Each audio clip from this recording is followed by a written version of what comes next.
Bueno, vamos a dar comienzo a este panel del tema que nos convoca, que es trabajo en cárceles, en donde vamos a tratar dentro de este tema el proyecto de reforma al capítulo 7 que se estuvo preparando en la Comisión de Trabajo del Centro de Estudios de Ejecución Penal.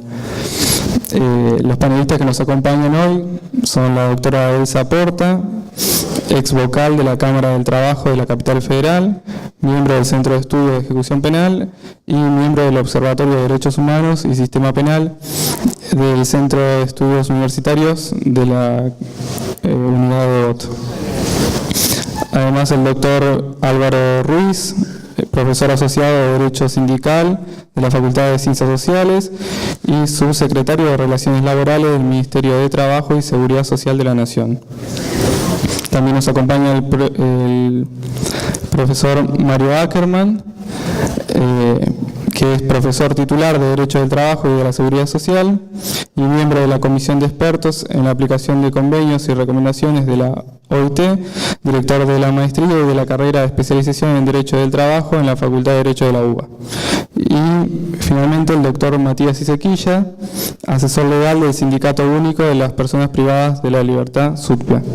Le doy la palabra a la doctora Elsa Porta.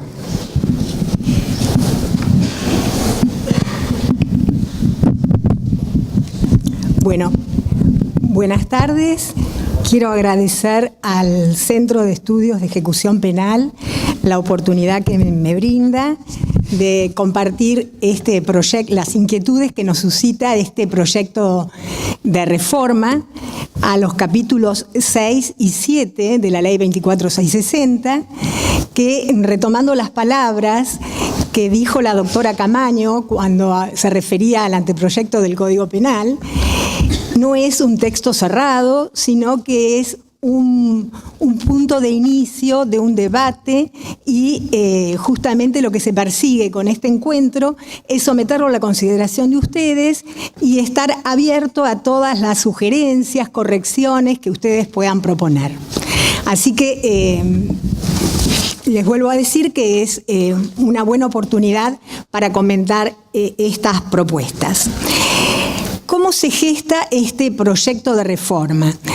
El proyecto de reforma se inicia en la Comisión de Legislación del Centro de Estudios de Ejecución Penal, que lo único que propone es reformar el artículo 121, suprimiendo el inciso C, que ustedes tendrán presente, es el que habla en el artículo 121 de las deducciones que deben sufrir la remuneración del interno que trabaja, en consonancia con lo normado por el artículo 11 del Código Penal.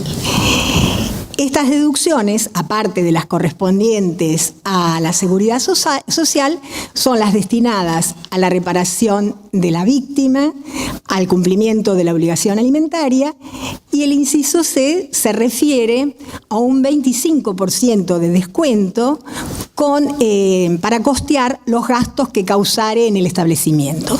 Ustedes tienen presente que la Corte Suprema de Justicia, en noviembre del año 2011, declaró la inconstitucionalidad de este inciso y en la causa Méndez Roberto. Entonces, la Comisión de Legislación del Centro de Estudios de Ejecución Penal preparó un proyecto suprimiendo este punto.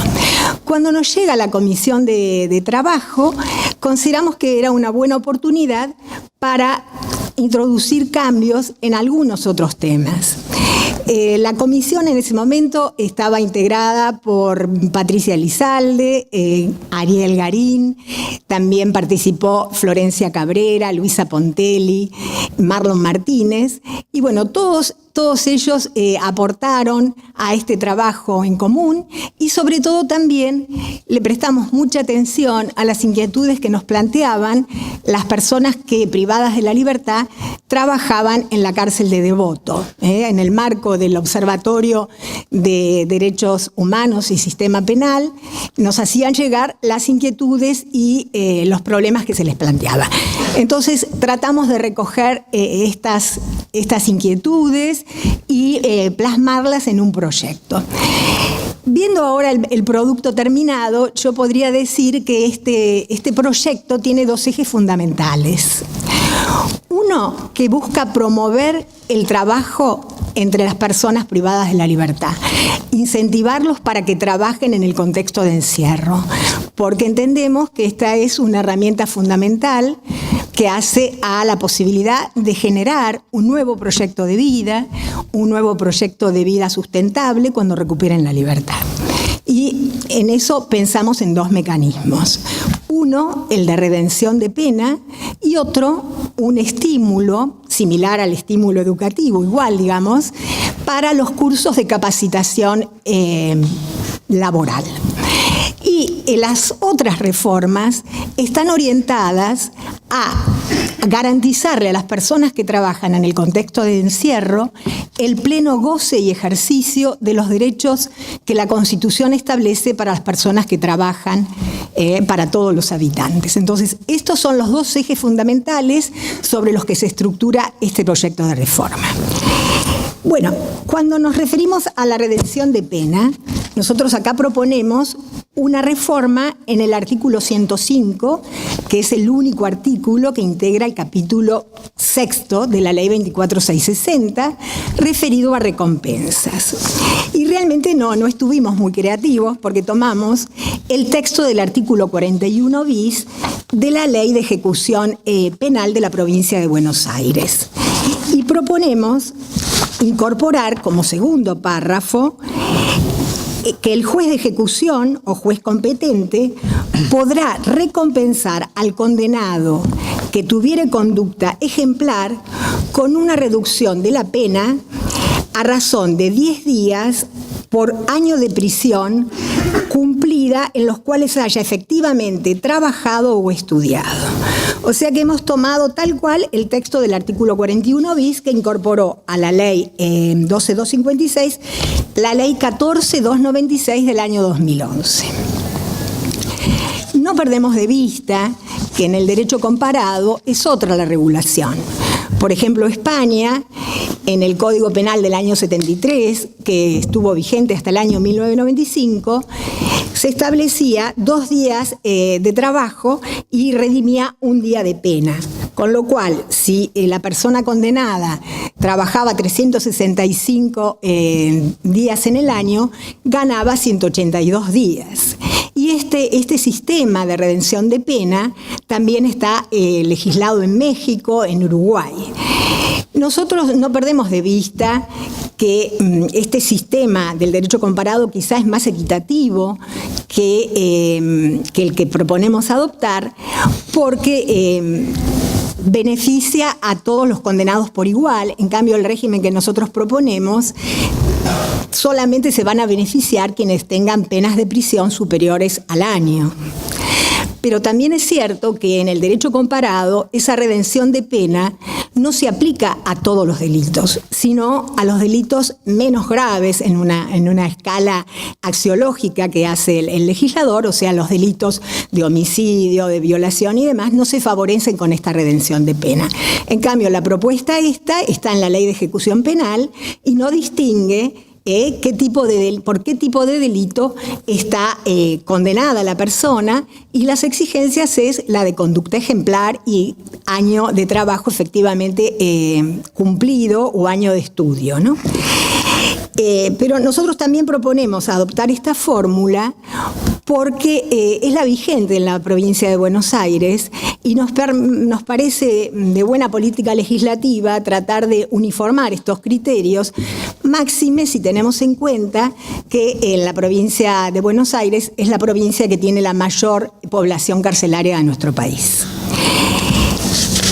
Como dije antes, este entonces es un mecanismo orientado a estimular al interno que trabaja o estudia para que pueda conectar ese trabajo y ese estudio con un beneficio concreto como es la salida anticipada del penal. La segunda propuesta que hacemos vinculada con este tema de incentivar a los internos a trabajar se vincula con los cursos de capacitación laboral. proponemos que los cursos de capacitación laboral sean evaluados a los fines previstos por el artículo 140 de la Ley de Ejecución Penal, según la redacción vigente a partir de la reforma introducida por la Ley de Estímulo Educativo. Y nos parece que es necesario que no queden dudas en que los cursos de capacitación laboral determinan también una reducción de los plazos que se requieren para pasar a través de los distintos fases o periodos de la progresividad en el régimen penitenciario. No hay razón para que los cursos de enseñanza técnica o los cursos de capacitación laboral, aunque no fueran estrictamente formales, no sean valorados a fines de obtener este beneficio en función de la duración de estos cursos. Y volvemos un poco a lo que dijimos antes. Entendemos que el trabajo es una herramienta fundamental, como el estudio, para que las personas privadas de la libertad, cuando recuperan esta libertad, estén en mejores condiciones, o sea que dejen de ser vulnerables al sistema penal, o sea que pretendemos reducir su vulnerabilidad y dotarlos de herramientas que les permitan desenvolverse en el medio libre y tener un medio de vida honesto.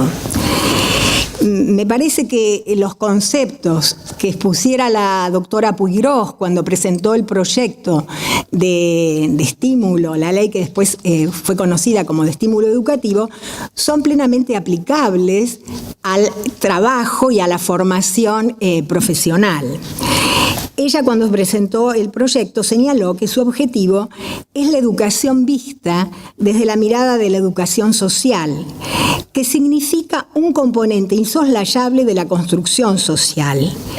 Y aclara que quien no reciba o no haga uso de este derecho pierde la oportunidad de integrarse a la sociedad, de participar de manera real en ella y de constituirse, por ende, en un ciudadano que haga uso de sus derechos y cumpla con sus deberes a favor del desarrollo de la comunidad.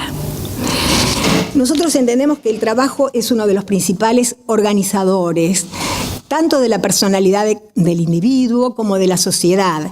Por lo tanto, debemos alentar e incentivar a las personas privadas de la libertad que puedan desplegar sus potencialidades, sus talentos a través del trabajo y del estudio. Entonces, si por otro lado concebimos el derecho al trabajo como un derecho humano fundamental, todas las capacitaciones que hagamos para poder ejercer este derecho de modo pleno y al mismo tiempo que estas personas sean activos participantes en la vida social por medio de un trabajo productivo, nos parece que tienen que ser alentadas. Entonces, pretendemos que tanto la educación técnico-profesional, que está prevista o regulada por la Ley 26.058, como estos cursos de formación y capacitación laboral, tienen que ser ofrecidos a los internos y hay que estimularlos para que justamente adquieran estas herramientas. Tengamos en cuenta que, en definitiva, estamos hablando de políticas de inclusión social y también de tratar de incluir a estas personas privadas de la libertad en la cultura del trabajo y en promover que tengan herramientas para que puedan tener y ejercer un trabajo digno. Entonces, en esta línea de pensamiento se inscriben estas dos primeras reformas de las que acabo de hablar. Después hemos entrado en el punto de las condiciones de trabajo en cuanto a la higiene y la seguridad y la observancia de las leyes laborales en los lugares de trabajo que funcionan en los establecimientos carcelarios. Realmente el intercambio con las personas privadas de la libertad nos lleva al convencimiento de que en estos lugares no se observan, no se cumplen las normas laborales, íntegramente son ignoradas, es realmente un vacío normativo, tanto en cuanto a las condiciones de higiene y seguridad, como al cumplimiento de las normas básicas laborales. Hoy, mientras estábamos acá, una profesional que se ocupa de la defensa de las personas privadas de la libertad mostraba un habeas corpus donde no le pagan el salario, a pesar de que está aparentemente depositado.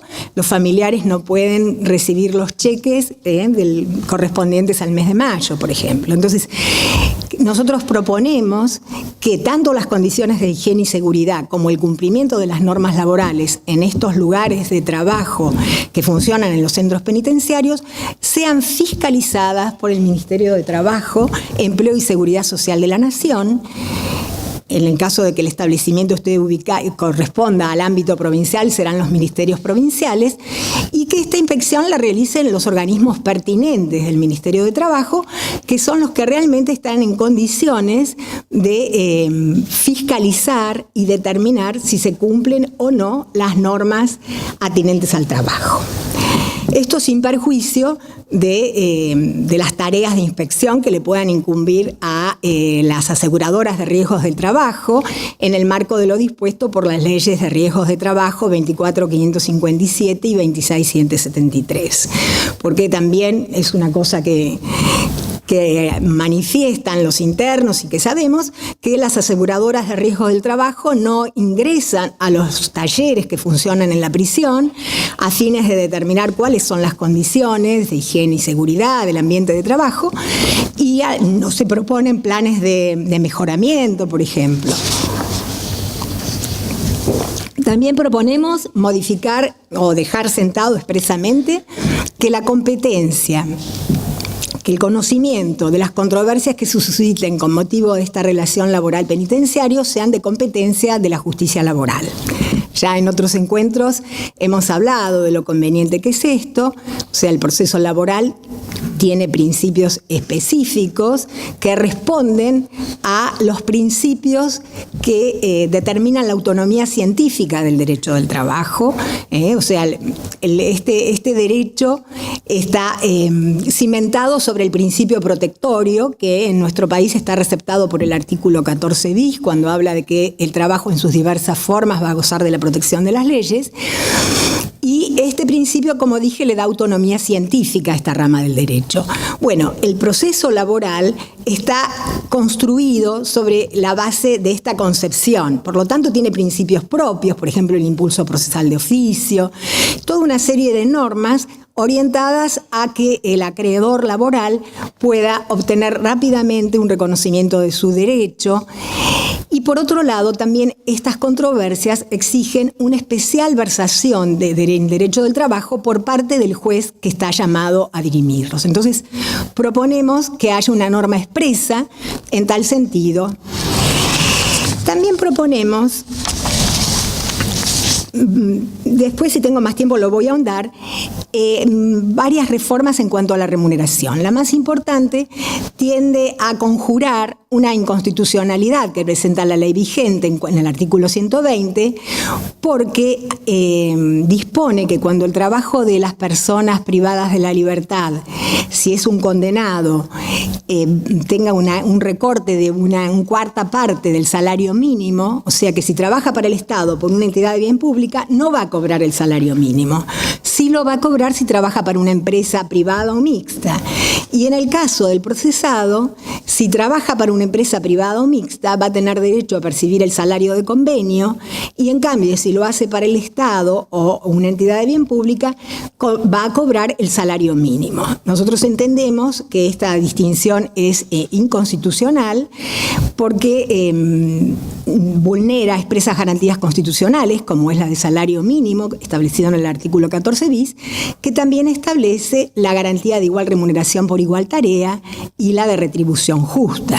Y estos parámetros constitucionales no se observan en el caso de las personas privadas de la libertad. Nosotros auspiciamos que las personas que trabajan en el contexto de encierro perciban el salario mínimo vital y móvil que fija la ley, que en este caso ahora es fijado por el Consejo del Salario Mínimo Vital y Móvil, y también los salarios de convenio cuando haya salarios de convenios aplicables a la actividad que están cumpliendo. Y también propiciamos que en el caso de enfermedades o accidentes causados con motivo durante la ejecución del trabajo, se liquiden únicamente con la remuneración efectivamente percibida, como dice el artículo 131, únicamente cuando esta retribución sea mayor al salario mínimo o al salario de convenio, porque la ley pareciera admitir que el trabajador cobre una remuneración menor a estos valores de convenio del salario mínimo, y que entonces si se compute esa remuneración efectivamente percibida cuando sea superior a estos mínimos legales o convencionales. Pero me parece que vale la pena que avancemos en otro punto de la reforma, que es la modificación del artículo 11 del Código Penal y en consonancia con él del artículo 121. Nosotros proponemos que se mantengan las deducciones con destino a la seguridad social, pero que solamente se le descuente de la remuneración del interno un 10% con destino a la reparación de la víctima. En este punto, las personas que trabajan en el contexto de encierro estarían en igual situación que una persona que trabaja en el medio libre. ¿Por qué? Porque cuando una persona comete un delito, se genera una responsabilidad en dos ámbitos distintos. Uno es en el ámbito penal, pero también en el ámbito civil. Todos tenemos la obligación de reparar los daños que causamos a otros, ya sea en su persona o en sus bienes, de acuerdo a las normas del Código Civil. Entonces, nosotros proponemos que se mantenga el descuento del 10% de la remuneración conforme lo determine la sentencia. Pero en la práctica sucede que a menudo las sentencias dictadas por la justicia penal nada dicen, porque nadie lo plantea, sobre esta reparación. Nosotros proponemos que aún en el caso que la sentencia no lo disponga, que igual se descuente un 10% del salario del trabajador privado de la libertad con destino a un fondo que tendrá que ser reglamentado, que se va a destinar o que va a servir para asistir en forma directa a las víctimas de delitos. Pensamos que este 10% puede ser, en términos económicos, no muy significativo, pero entendemos que cumple con una función de desagravio, porque nos parece que no debemos perder de vista la situación de las víctimas y debemos relacionar a las partes del conflicto penal.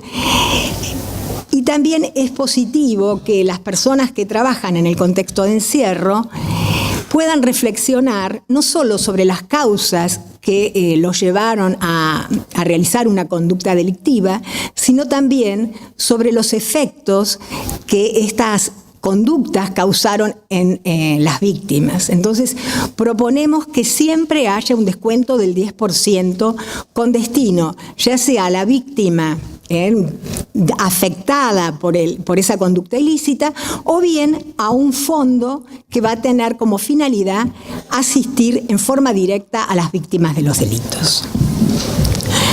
Otra reforma que proponemos también tiene que ver con la plena vigencia de los derechos constitucionales de las personas privadas de la libertad, es la supresión del descuento destinado al fondo de reserva.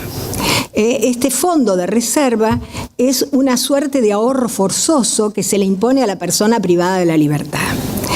Si nosotros tenemos presente que el artículo 2 de la ley 24660 dice que el condenado podrá ejercer todos los derechos no afectados por la condena y que las personas privadas de la libertad, como dice la Corte, son titulares de todos los derechos constitucionales, tenemos que convenir que son titulares y tienen derecho a ejercer plenamente las potestades que conlleva el derecho de propiedad. Entonces, no hay razón para privarlos del derecho de disponer de su remuneración, porque nosotros ahora le estamos imponiendo prácticamente que casi el 70% de su remuneración sea destinado a este fondo de reserva. Es cierto que puede utilizar un llamado fondo disponible mensual, pero esto está sujeto a trámites que tiene que realizar en el Servicio Penitenciario Federal, lo que frustra, o las autoridades penitenciarias de provincia, lo que frustra la finalidad de la norma, que es que la persona que trabaja pueda disponer de una porción de ese salario para atender a sus necesidades más actuales. Nos parece que como está la norma en la actualidad, también atenta contra la naturaleza alimentaria del salario. Cuando hablamos de naturaleza alimentaria del salario, nos referimos a que lo que los trabajadores ganan está destinado fundamentalmente a satisfacer sus necesidades personales y familiares. Y en este caso, la persona trabaja y no puede cumplir este objetivo porque, como digo, la ley le impone una suerte de ahorro forzoso. Es claro que también esta restricción a este derecho, a su derecho de propiedad, se vincula con el artículo 12 del Código Penal, que establece que las penas de prisión o reclusión de 3 años o más llevan como inherente la inhabilidad absoluta, y esta inhabilidad determina, la inhabilitación absoluta, la pérdida del ejercicio de la patria potestad, la pérdida del derecho de administrar sus bienes y de disponer de ellos por actos entre vivos, y los penados quedan sujetos a la tutela a la curatela que el Código Civil establece para los incapaces. Nosotros proponemos la derogación de este artículo. Zaffaroni lo explica muy claramente. Este artículo consagra una suerte de muerte civil para las personas condenadas a 3 años o más de prisión, y si tenemos en claro que la única restricción que significa una condena de prisión es una restricción a la libertad ambulatoria, no hay justificación para privar a las personas que se encuentran condenadas del cabal ejercicio de estos derechos que el artículo 12 cancela. Estas ideas de Zaffaroni quedaron plasmadas en el anteproyecto del que hoy se habló al inicio de esta jornada, y está suprimido y fue suprimido en los anteriores proyectos de reforma. Solamente se prevén inhabilitaciones específicas, y Zaffaroni explica, dice, esto se justificaría, por ejemplo, privarlo de la administración de sus bienes si su delito demostrase una conducta desaprensiva en el manejo de su patrimonio con perjuicio para él o para su familia. Y lo mismo en relación con la patria potestad. Entonces, nosotros proponemos la derogación de este artículo y, por lo tanto, el pleno ejercicio del derecho de propiedad y la libre disponibilidad en relación con la remuneración. Bueno, pero ustedes me dirán, pero entonces si no se constituye el fondo de reserva, la persona cuando recupere la libertad no va a tener ningún capital, ningún fondo para hacer frente a sus primeros tiempos de vida fuera del presidio. Nosotros proponemos que en vez de ese fondo de reserva, que en la práctica además a las personas liberadas les cuesta muchísimo disponer de ellos y encontrarse con esos dineros, después de farragosos trámites recién pueden percibirlos, proponemos que se instituya un fondo de cese laboral que tiene su origen, o lo tomamos, del Fondo de Cese Laboral previsto para la industria de la construcción. Este fondo tuvo su origen en un convenio colectivo en los años 70, lo tomó la ley 17250 y en la actualidad lo regula en la ley 22250. ¿Por qué se establece ese fondo? Porque en la industria de la construcción la actividad termina porque se termina la obra. Entonces esto determina que no haya continuidad ocupacional y determina una gran movilidad por parte de los trabajadores. Entonces cuando se extingue la obra, el trabajador percibe este fondo de cese laboral. ¿Cómo se va a constituir este fondo? Se va a constituir con un aporte del 12%, únicamente es un aporte obligatorio del empleador. del 12% durante el primer año y en los años siguientes del 8%. Y se constituye un fondo en una cuenta abierta a nombre del trabajador, acá en este caso el trabajador en contexto de encierro, del que solo va a poder disponer cuando recupere la libertad, ya sea por agotamiento de la pena o por cualquier otro instituto que prevea su salida del presidio. En ese momento, la autoridad penitenciaria tiene que entregarle la documentación que acredite, por un lado, que se han hecho estos depósitos y por otro, la documentación necesaria para que pueda percibir en forma inmediata este fondo. Nos parece que con esto, entonces, podemos atender a la salida del presidio que el liberado cuente con un dinero que está en relación con su tiempo de servicio. Nos parece también que esta medida puede alentar a las personas privadas de la libertad a trabajar, es un aliciente más, y nos parece que de este modo se va a reducir también la gran vulnerabilidad que tienen las personas en los primeros momentos que recuperan la libertad. Además, en nuestro país se realiza una práctica bastante perversa, que es liberarlos a la medianoche y sin dinero, que son en esas horas cuando son los mayores índices de reincidencia y recaída en el delito. Entonces, nos parece que de este modo les proporcionamos un elemento para que pueda valerse, como dije antes, cuando recupera la libertad. Bueno, si hay después tiempo, explicaré un poco más alguna de las otras puntos de la reforma.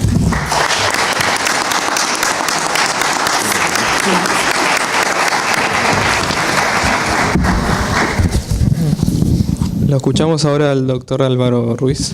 Gracias.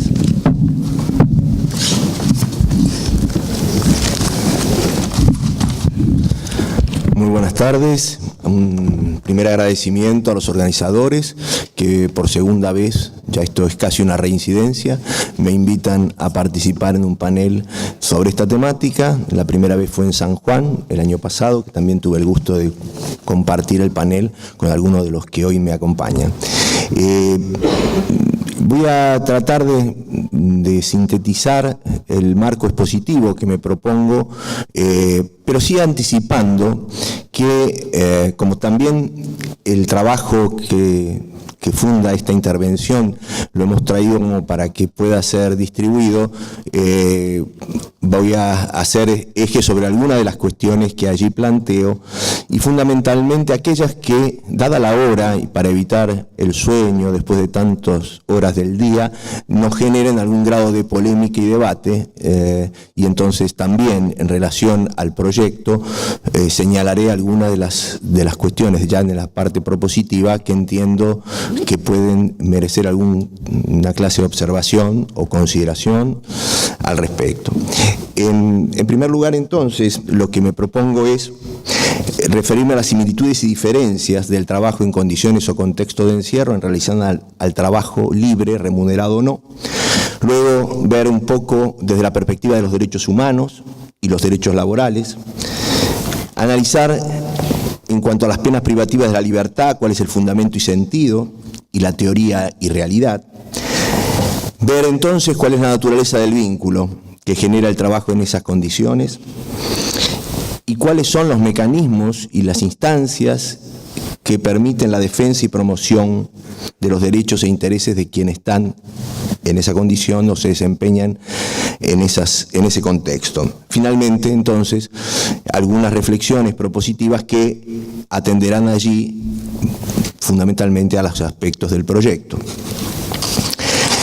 Si el trabajo lo entendemos como toda actividad productiva o creadora del hombre, o desde un punto de vista más general, como cualquier actividad transformadora de la realidad o de la naturaleza, esta puede ser prestada en forma organizada o no, y a través de una retribución o sin contar con ella en forma gratuita.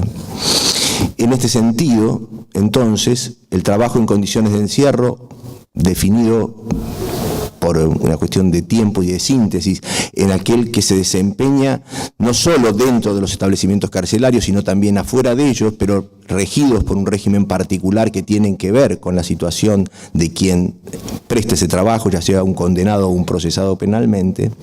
Y el trabajo en libertad puede adquirir cualquiera de estas caracterizaciones, con su faz productiva, creadora, de transformación, puede ser prestado en forma gratuita, puede hacerse a través de un desarrollo autónomo o dentro de una organización, y también, por supuesto, puede tener una contraprestación económica, una remuneración.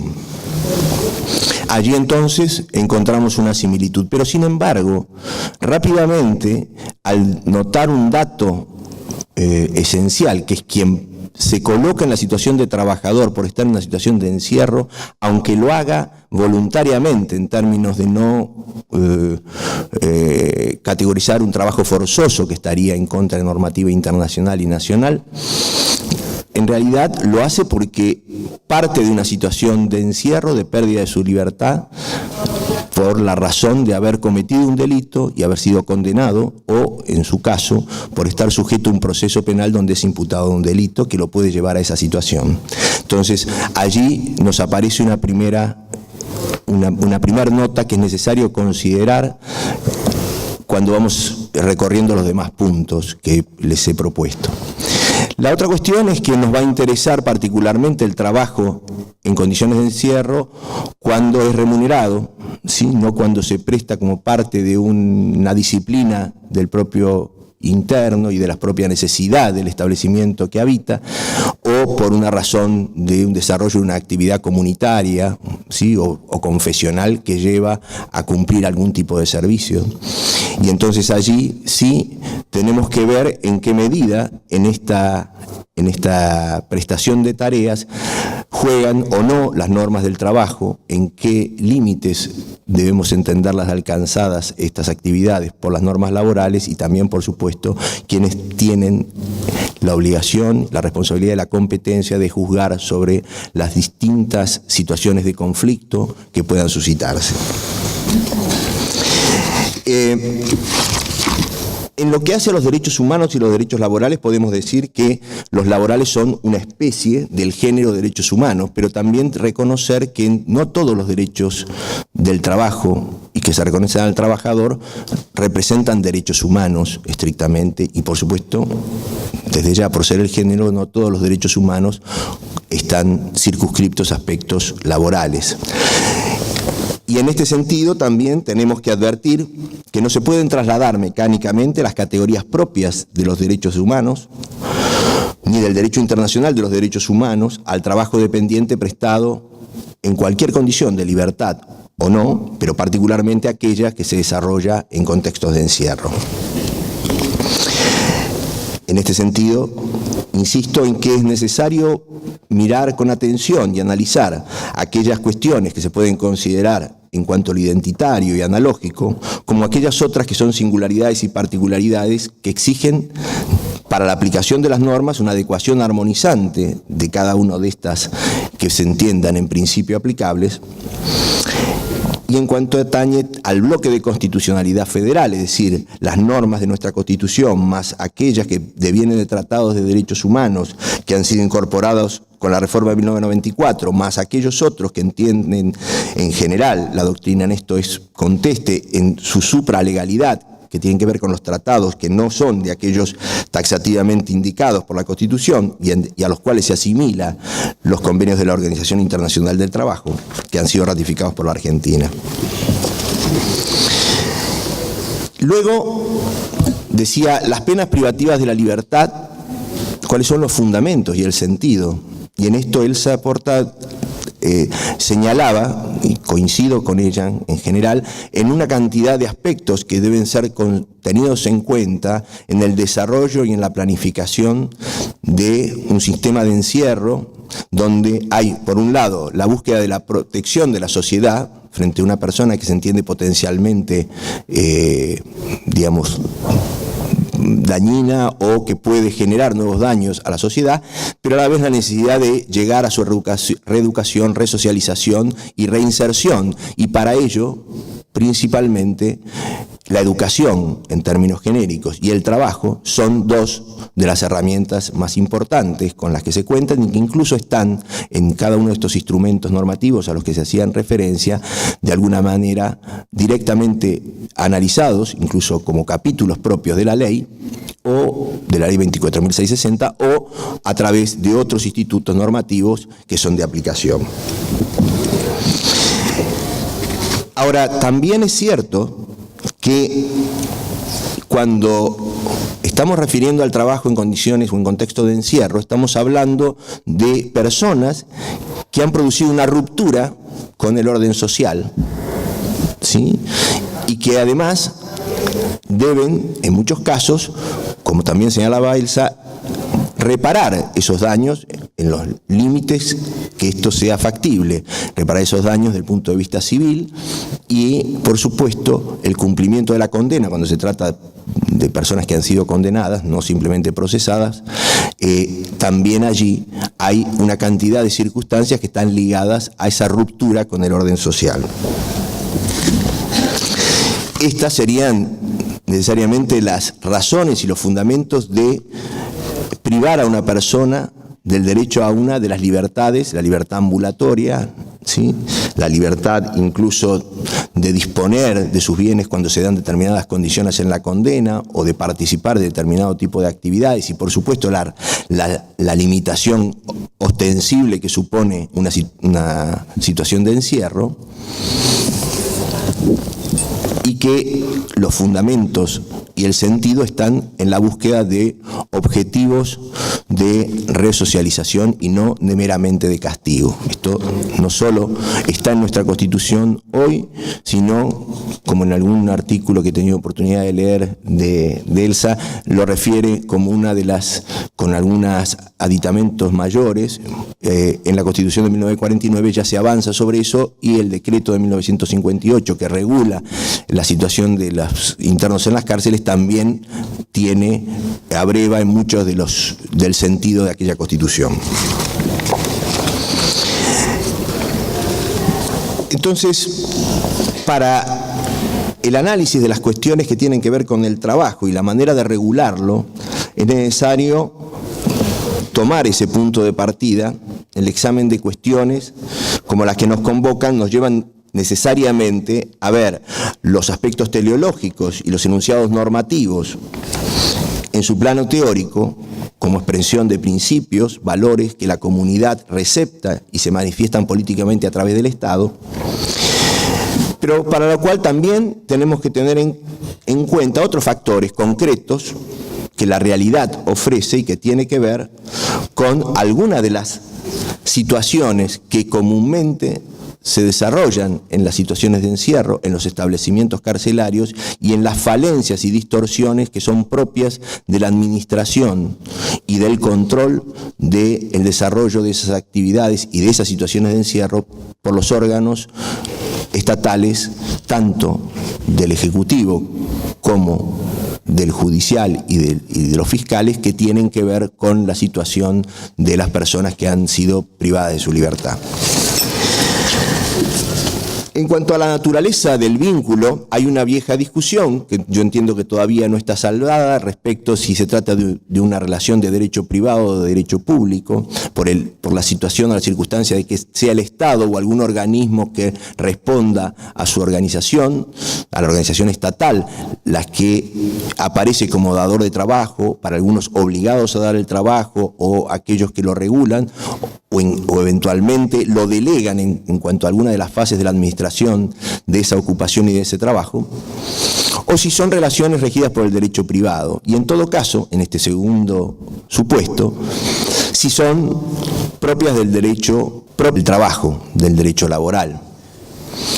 Y aquí, digamos, en mi opinión, no existe ninguna duda en términos de que se tratan de relaciones de derecho privado, son relaciones laborales, ¿sí?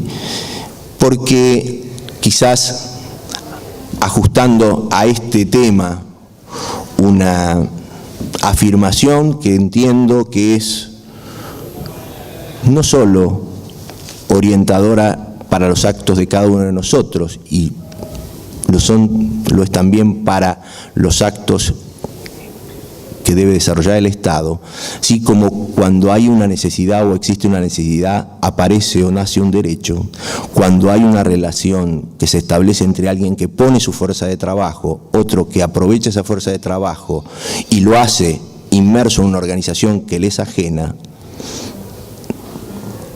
allí campea el derecho laboral. Y entonces me parece que no puede ofrecer dudas a esta altura que las relaciones de trabajo que se generan en aquellos que prestan sus servicios en un contexto de encierro son relaciones laborales. Pero aquí agregaría algo que tiene que ver con aspectos de lo propositivo, que trataré más adelante, y de algunas de las referencias que voy a hacer al proyecto de reforma de la Ley 24.660.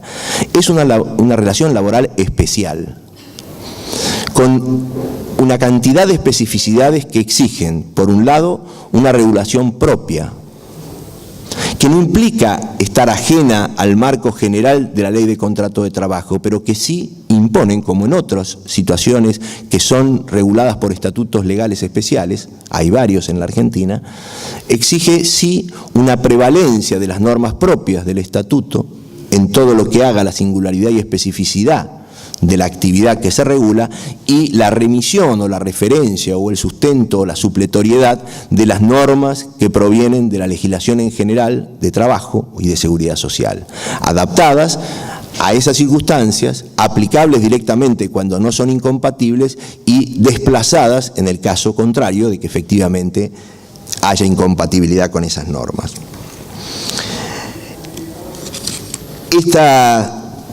Esta necesidad de reconocer la calidad jurídica o el encuadramiento jurídico en el derecho privado de una relación laboral, y que esta es una relación laboral especial, nos está llevando, a mi entender, a la urgente regulación especial de todo el sector de trabajo en contexto de encierro, y particularmente a un análisis previo muy detallado respecto de los institutos del derecho del trabajo y su aplicación o no, y en caso de ser aplicables, aquellos que sí lo son, en qué medida, con qué límites o con qué alcances.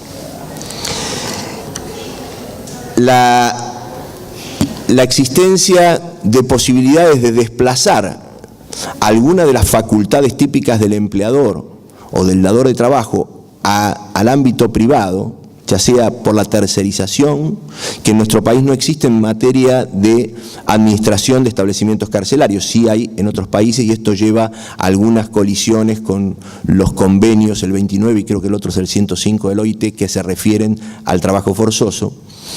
Pero sí existe en nuestro país métodos de delegación de parte de lo que tiene que ver con el desarrollo en cuanto al ámbito en el cual el trabajo se presta o a través de quienes se organiza o se dirige.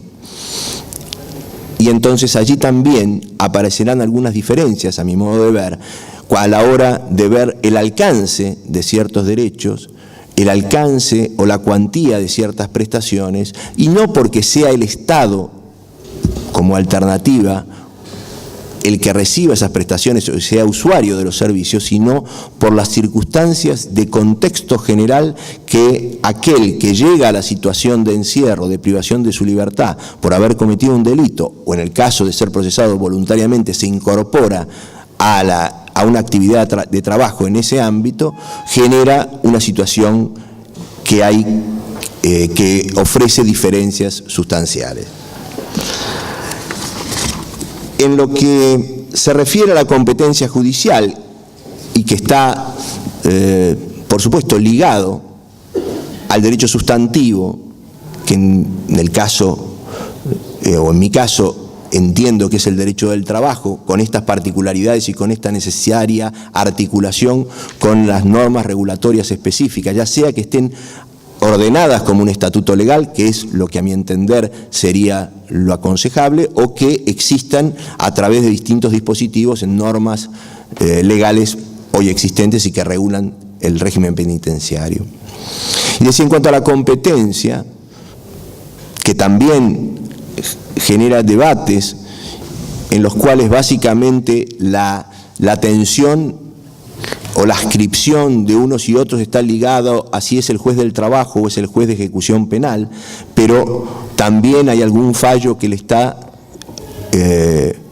otorgando esa competencia a la justicia contencioso administrativa federal, aspecto que hasta el momento, hasta donde yo sé, no ha tenido una resolución por la Corte Suprema, es decir, que ese conflicto de competencias no está dirimido aún, es decir, que el debate sigue.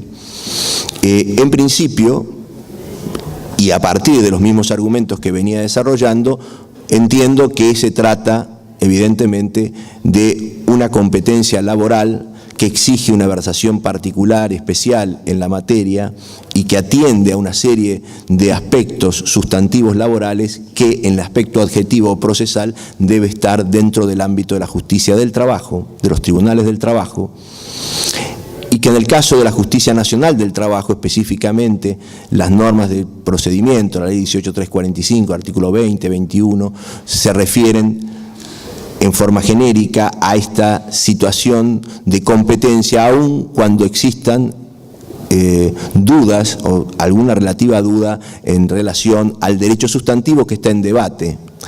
Como para dar un ejemplo muy grueso, si alguien discute si existe una relación laboral, y solo una relación de empleo podría dar motivo a la existencia de un conflicto de trabajo que pueda ser llevado a los tribunales del trabajo, la decisión sobre si existe o no la relación de trabajo va a estar en la sentencia, pero no puede haber un planteo de incompetencia de la justicia del trabajo por el hecho de que el demandado no reconozca que lo vincula una relación de empleo, podría decir que es una relación de familia, que es una relación comercial o de cualquier otra.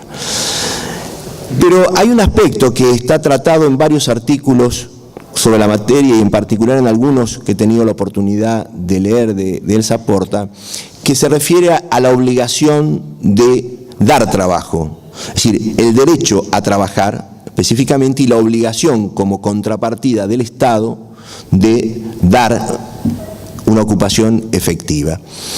Más allá del debate que yo creo que exige esta consideración en sí mismo, si aceptamos esta premisa, allí también puede planteársenos una situación prelaboral desde el punto de vista de alguien que no le ha sido asignado un trabajo, que está demandando una ocupación, y allí entonces quizás aún volcados sobre la competencia laboral podamos pensar en que amerita alguna consideración adicional para ver si no se trata de una excepción donde esto todavía está en la órbita del juez de ejecución penal. Creo que las reflexiones propositivas las van a tener que leer porque no voy a llegar, pero voy a tratar de todas maneras de ser muy sintético en algunas cosas que sí me interesan. El problema de la defensa de los derechos e intereses, es decir, el plano colectivo. Aquí me parece que no hay que ceder a algunas simplificaciones, ni tampoco algunos criterios que son más propios de lo que en algunos otros trabajos con Mario Gambacorta hemos llamado el liberalismo social, ¿sí? Una mirada sobre el aspecto colectivo donde se pone el énfasis y la prioridad en el tema individual. Y esto es muy común en los fallos de la Corte que han cuestionado el modelo sindical argentino y en otros muchos teóricos y doctrinarios que se refieren al tema, con todo el respeto que por esas posiciones uno tiene, pero distinguiendo algunos aspectos que nos parecen cruciales a la hora de ver y analizar el fenómeno sindical. Considerar que es posible jurídicamente constituir un sindicato por el hecho de estar condenado o procesado, es decir, por estar en situación de encierro, creemos que no tiene consistencia alguna. Fundamentalmente porque ni siquiera desde el punto de vista sociológico constituyen un gremio. Porque además la situación o la circunstancia que los nuclea está muy lejos de ser aquellas que reconocen históricamente, pero también en la actualidad, la razón y sentido de la formación de sindicatos. ¿Esto quiere decir que no tienen derechos o no tienen formas colectivas de defender derechos? Sí, lo tienen. El artículo 14 de la Constitución habla de la libre asociación con fines útiles, ¿no? o del derecho a asociarse con fines útiles. Por lo tanto, hay infinidad de formas asociativas que permiten la defensa genérica del derecho de aquellos que están en una situación particular o de un grupo determinado. Pero también hay derecho sindical. La libertad sindical de los trabajadores en contexto de encierro está absolutamente resguardada a través de la afiliación que los trabajadores puedan tener a un sindicato. ¿A cuál? Aquel que corresponde a la actividad que desarrollan laboralmente o al oficio o a la profesión que cumplen dentro de esa relación. Me podrán decir, bueno, pero le pueden cambiar de trabajo y lo pueden cambiar de lugar. Bueno, pero esto no es un dato que incida sustancialmente, porque les diría, quienes trabajan en empresas de servicios eventuales, más allá de los fraudes habituales que estas empresas cometen, en tanto que la eventualidad sea real, cambian mucho más seguido y su encuadramiento sindical y convencional varía en cada uno de los cometidos o en cada una de las misiones de trabajo que se les son asignadas. Con lo cual, digamos, el respeto a la posibilidad de la afiliación y a la defensa de sus derechos, no tengo ninguna duda. Respecto del tema de la negociación colectiva, entiendo que por la ley 1450, 23546, 23552, las que regulan la negociación colectiva y la sindicalización en la Argentina, esa negociación le corresponde al sindicato que ostente la personería gremial y estarán las normas convencionales, y aquí sí a lo mejor va una referencia concreta a los aspectos de reforma. Las normas de un convenio colectivo deben ser también de consideración particular en relación a su aplicación a los trabajadores en contexto de encierro. Porque hay que diferenciar si ese trabajo se presta directamente para una empresa tercera que desarrolla una actividad común y que se nutre de trabajadores, y aún así ver si la promoción de la empleabilidad de esos trabajadores no merece ser un bien jurídico tutelado superior que el nivel de salario, siempre y cuando el nivel de salario que se le reconozca y garantice tenga que ver con el esfuerzo y con las condiciones en las cuales se prestan. Y en cuanto al derecho de huelga, ¿sí?, al conflicto de trabajo, también hay que ser muy prudentes, porque hay que advertir y mirar con atención que se producen muchas veces mimetizaciones de situaciones de fuerza a través de,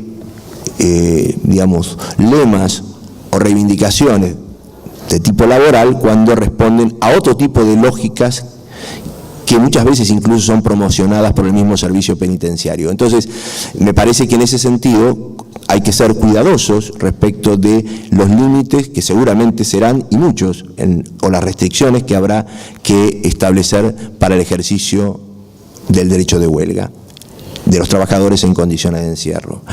Y para concluir simplemente un enunciado, ya si después el tiempo o el debate lo permite, podré ahondar un poco más. Digo, entre lo propositivo, entiendo que lo que es necesario es dictar un estatuto especial, una ley que regule todo el fenómeno del trabajo y de la aplicación del derecho del trabajo para este tipo de situaciones y para los trabajadores que lo hacen en ese contexto, ya sea condenados o procesados, con las diferencias, por supuesto, de un caso y otro, teniendo en cuenta el principio de inocencia que rige respecto de cualquier procesado. Por otro lado, hay una necesidad de resguardar la persona de los internos en el desarrollo de sus tareas, y tanto en el aspecto de la seguridad y la salud, como de la higiene y como de los propios mecanismos, metodologías y tecnología utilizada para el trabajo. Cuestión que preocupa en particular respecto a las condiciones que se conocen o se divulgan en relación a estas situaciones de trabajo. Por otro lado, uno de los aspectos que nosotros pensamos que deberían desarrollarse con mayor énfasis, y que se trata de medidas de una urgencia que no admiten mucha demora, pero que además se trata de orientar algunos instrumentos ya existentes y crear otros que no son muy dificultosos, tiene que ver con la situación de liberados, ¿sí?, de la empleabilidad del liberado, de la empleabilidad de aquel que tiene un sistema de libertad condicional u otros de los mecanismos del tratamiento de las penas que puedan darle una libertad ambulatoria relativa, y que esto hace a un drama fundamental que es, se refería incluso a una práctica realmente distorsiva del sentido del encierro, que es que la liberación, el hecho de ponerlos en la calle sea en horario nocturno, en una situación que ya de por sí genera para aquel que a lo mejor ha pasado mucho tiempo encerrado una situación de absoluta falta de contención, sumado al drama de no tener trabajo, de no tener de qué vivir, y que esto genera una posibilidad cierta de la reincidencia o de una subvaloración de la persona, e incluso de aquella que ha podido lograr durante su encierro una mejora en la calidad, en las competencias laborales, o incluso en haber obtenido una profesión, como sucede en muchos casos que estudian una carrera dentro de la cárcel. Entonces, nos parece que allí sí habría que pensar en una serie de medidas que tienen que ver con los beneficios que los empleadores podrían tener por emplear a personas que están en esa situación, a descuentos o imputaciones al pago de determinados impuestos, a la priorización de estas personas en programas de empleo, o a la generación de subsidios especiales de prestaciones por desempleo por un tiempo adecuado al que es necesario para reinsertarse laboralmente, y fundamentalmente a erradicar las normas que en muchas jurisdicciones existen, incluso en la jurisdicción nacional, que estigmatiza a quien ha cumplido una condena privándolo de la posibilidad del ingreso al empleo público, claro, cuando no se trata de un delito que esté ligado o tenga una condena accesoria que esté ligada a una prohibición para desempeñar cargos públicos. En definitiva, nos parece que hay una necesidad de volver a profundizar en estos temas. Celebro particularmente la visualización que este tipo de actividades genera sobre la problemática del encierro, pero que también implica plantearse una reforma profunda de todo el régimen penitenciario a la luz de los derechos humanos, que van más allá del trabajo, sin perjuicio de la importancia que este tiene en la búsqueda de la resocialización de los internos. Muchas gracias.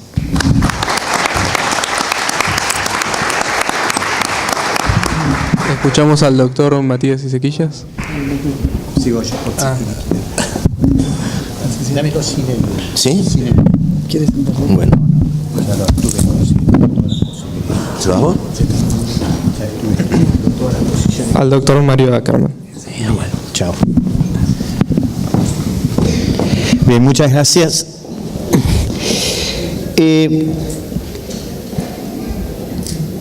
Yo voy a hacer algunas consideraciones sobre el proyecto,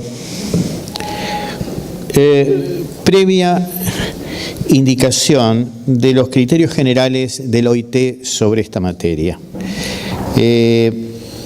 Para lo cual tengo que hacer alguna aclaración previa acerca de qué estamos hablando. La Organización Internacional del Trabajo no tiene normas específicas sobre el trabajo en régimen de privación de libertad. No hay normas específicas. Hay solamente un convenio, el convenio 29 del año 1930, y es importante el año 1930. Imaginen el contexto del mundo del que estamos hablando. La mitad del mundo eran colonias. Las condiciones de trabajo eran completamente distintas a las actuales. Los países centrales eran países imperialistas, con territorios coloniales, que incluso había convenios específicos para territorios no metropolitanos, o sea, las colonias. Y el segundo convenio, es el convenio 105 del año 1957, que tiene apenas un artículo normativo. El convenio 29, en realidad, y es del que se trata, se ocupa de una situación especial y es el único que habla de trabajo forzoso. Y aquí es donde voy a hacer alguna precisión acerca de cómo evolucionó esto. Este convenio 29 tenía 25 artículos normativos, de los cuales del 3 al 24 perdieron actualidad. ¿Por qué? Porque eran normas transitorias tendientes a eliminar progresivamente las distintas formas de trabajo forzoso. Por eso, el convenio tiene en realidad 3 artículos vigentes, el 1, el 2 y el 25. Y de los 3, el relevante es el 2. Y en la materia que nos ocupa, el inciso C del artículo 2. Y es todo lo que hay. A partir de aquí ha habido una construcción de criterios del órgano principal de control de cumplimiento de las normas internacionales, que es la Comisión de Expertos en Aplicación de Convenios y Recomendaciones, que es un cuerpo integrado por 18 juristas de distintos lugares del mundo, que hace el primer control de cumplimiento de las normas y que a partir de ese control desarrolla una serie de criterios mal llamados jurisprudencia. ¿Por qué digo mal llamado jurisprudencia? Porque este órgano de control no es un tribunal, simplemente es un órgano de control que lee e interpreta los convenios para ver si las conductas de los países se adecuan o no a las reglas del convenio. Pero incluso estos criterios no son criterios vinculantes, no tiene imperium la comisión de expertos. Lo que tiene es un gran prestigio y es indicativo, y como ha dicho la Corte Suprema, es el órgano natural de interpretación del convenio. Y por eso nuestra Corte Suprema le ha dado, diría, una fuerza vinculante probablemente mayor que la que está prevista en las normas internas del OIT. ¿Por qué hago esta aclaración? Porque con el convenio 29 se da una circunstancia muy particular, y es que hoy regula la situación de 2 grupos de países completamente distintos. Lo que tenemos nosotros con este convenio son reglas históricas que a los países desarrollados, o a los que podemos llamar los viejos países, porque la Argentina está incluida en este ámbito, no les son aplicables las reglas viejas. Pero sí hay nuevas manifestaciones de un viejo problema. Este es un grupo de países, diría el grupo mayoritario de países. Hay otro grupo de países que son lo que podemos llamar los nuevos países, las excolonias, los países liberados ya más recientemente, independizados más recientemente, y en los que aquellos viejos problemas se siguen manifestando. Uno mira, por ejemplo, la República Centroafricana, mira Mauritania, y se encuentra, ni hablar de Myanmar, lo que era también vieja colonia del ámbito británico, donde uno encuentra esclavos. Todavía existen problemas de esclavitud, donde hoy se sigue discutiendo lo mismo de entonces. Y a eso sí se aplica el convenio en su literalidad. Hecha esta aclaración de que tenemos viejos países con nuevas manifestaciones del problema del trabajo obligatorio, trabajo forzoso, y nuevos países en los que se manifiesta de la misma manera que en el año 1930 la esclavitud, cuando uno mira el convenio 29, se encuentra que sus reglas rara vez son aplicables a las situaciones actuales de estos países antiguos, países más viejos. Y por eso se entiende la regla del inciso C del artículo 2. Cuando luego de prohibir las distintas formas de trabajo forzoso, porque el convenio es sobre la prohibición de trabajo forzoso, el inciso C hace una de las excepciones y dice que esa excepción a la prohibición, es una excepción a la prohibición, el trabajo que se exija a un individuo como consecuencia de una condena judicial, con 2 condiciones. La primera es que el trabajo se ejerza, el trabajo forzoso se ejerza o se desarrolle bajo el control de una autoridad pública. El segundo requisito es que estos trabajadores, esto es, estas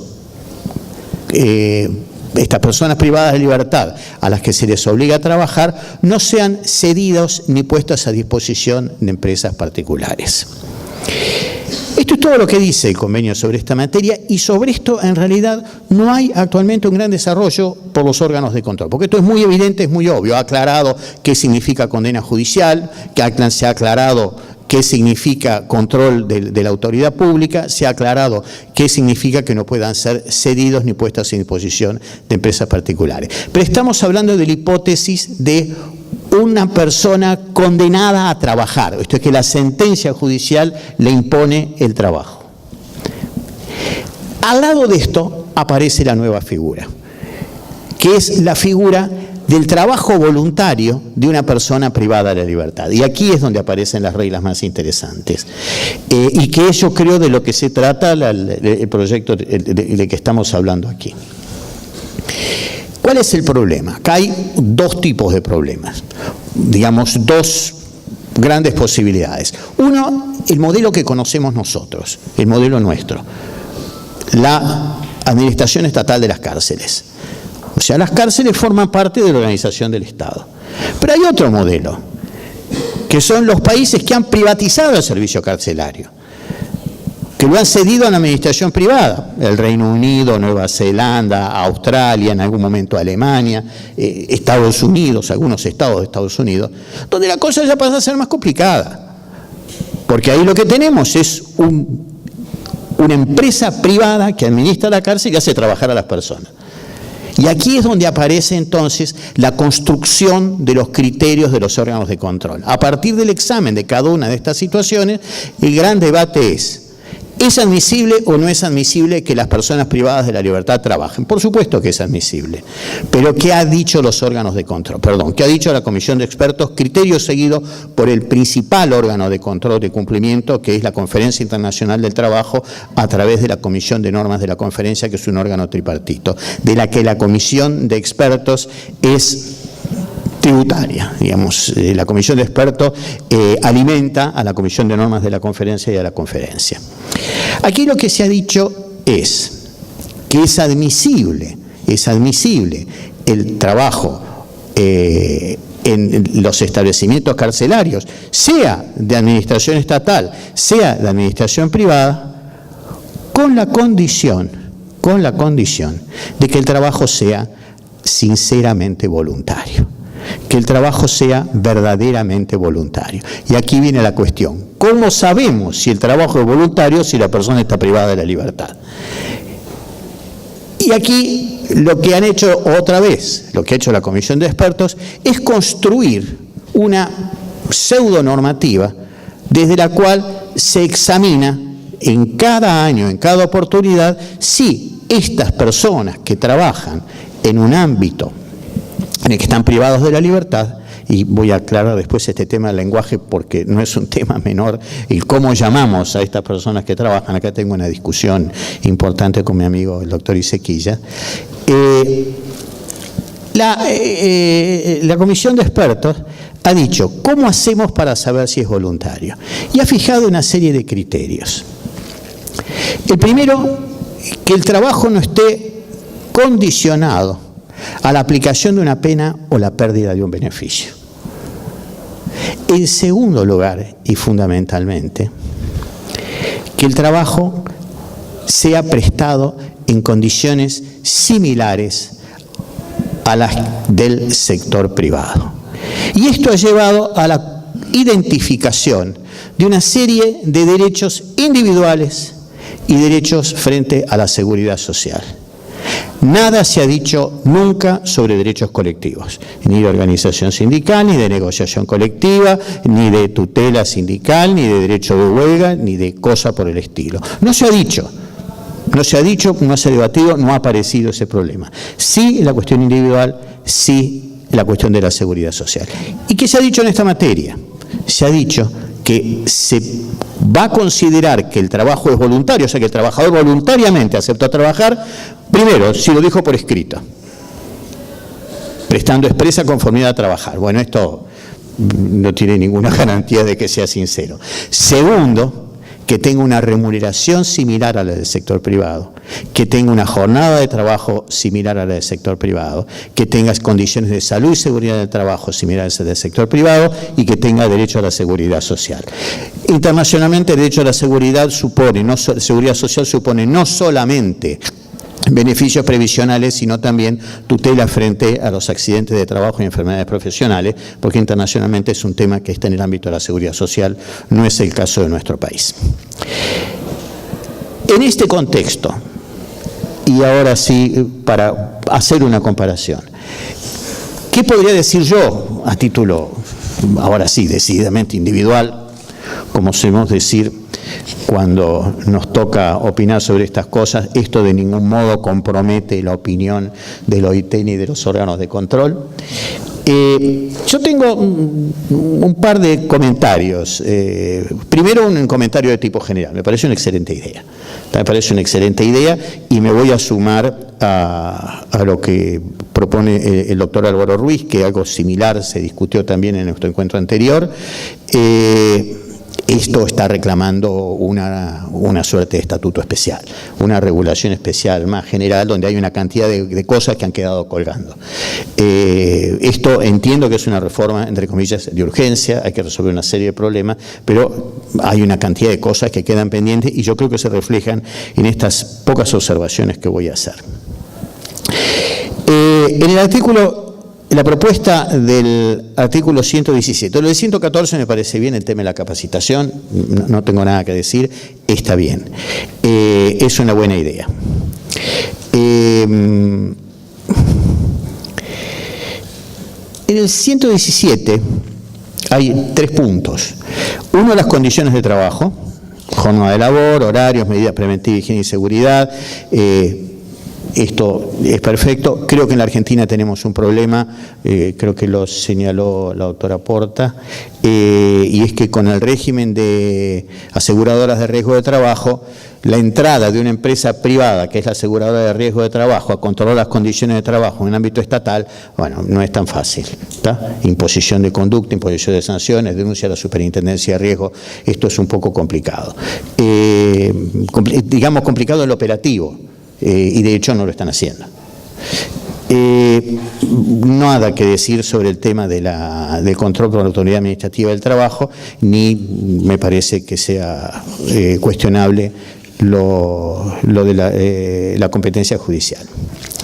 Sí tengo una observación sobre el artículo 120. El artículo 120 es el que habla del salario. Dice el trabajo de las personas privadas de libertad. Bueno, el tema del lenguaje primero. Primero se habla del trabajo de las personas privadas de la libertad. E inmediatamente después se habla del salario del trabajador privado de la libertad. 2 o 3 veces se habla del trabajador privado de la libertad, el trabajador privado de la libertad. Y aquí yo sí tengo una discrepancia. No estamos hablando de trabajadores privados de la libertad, sino de privados de la libertad que trabajan. No es lo mismo. Y yo creo que la figura comparable, salvando las distancias, es la del estudiante que trabaja. El estudiante que trabaja no es un trabajador que estudia. Los derechos del trabajador que estudia se regulan en el convenio colectivo. Y ahí se verá si se le da una licencia por estudio, licencia por exámenes, las ventajas que sea. Ese es el trabajador que estudia. Ahora, el estudiante que trabaja, las condiciones del estudiante que trabaja se regulan en el ámbito de la universidad.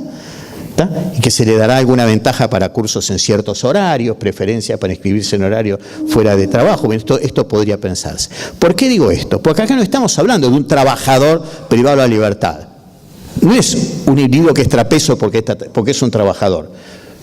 Estamos hablando de un privado de la libertad que circunstancialmente trabaja o no trabaja. Entonces yo hablaría siempre de persona privada de la libertad, no de trabajador privado de la libertad, porque es una persona privada de la libertad que trabaja o que no trabaja. Bueno, se verá qué pasa. Segunda observación, el tema del salario. Me parece poco. Y voy a explicar por qué me parece poco. Dice, el salario del trabajador privado de la libertad, que es este señor de que yo digo que es una persona privada de libertad, no será inferior al mínimo previsto en el convenio colectivo de trabajo aplicable al caso, o de no existir convenio aplicable al salario mínimo vital y móvil. Bueno, la remuneración de una persona que no está privada de la libertad tiene como referencia básica y mínima el mínimo de convenio. Los convenios colectivos tienen una serie de adicionales en la que el mínimo de convenio pasa a ser muchas veces irrelevante y es condicionante de otros ingresos. Si lo que se pretende es que las condiciones de trabajo sean comparables al del sector privado, el salario tiene que ser comparable al del sector privado. Podrá tener una quita porque el empleador le está dando casa y comida. Podría reducirse, y esto podría ser la materia del estatuto, del famoso estatuto, o aquí mismo aclararse que se pueda reducir un cierto... Pero para que sea comparable a la del sector privado, pregúntenle a cualquier trabajador de cualquier actividad si lo que cobra es el básico de convenio. Cobra el básico de convenio, los adicionales, el adicional por antigüedad, la cantidad de adicionales que aparecen, que son el verdadero contenido de la remuneración. Aparecen además hoy que está de moda esto de las sumas no remunerativas, etc., una cantidad de adicionales que aparecen, en la que el básico de convenio a veces coincide con el salario mínimo, y ha habido épocas en que quedaba por debajo del salario mínimo y prevalecía el salario mínimo. Y el salario mínimo también es un salario irreal en la vida real de las remuneraciones. Porque ¿cuál es el objetivo doble que se persigue con esta remuneración real? Primer objetivo, acreditar que realmente aceptó esas condiciones de trabajo. Y segundo, evitar el dumping. Evitar el dumping social, que no sea que estos trabajadores son más baratos que los otros, que los que están afuera. Con lo que se crea un perjuicio, si no, a las empresas privadas que no tienen trabajadores tomados de las cárceles.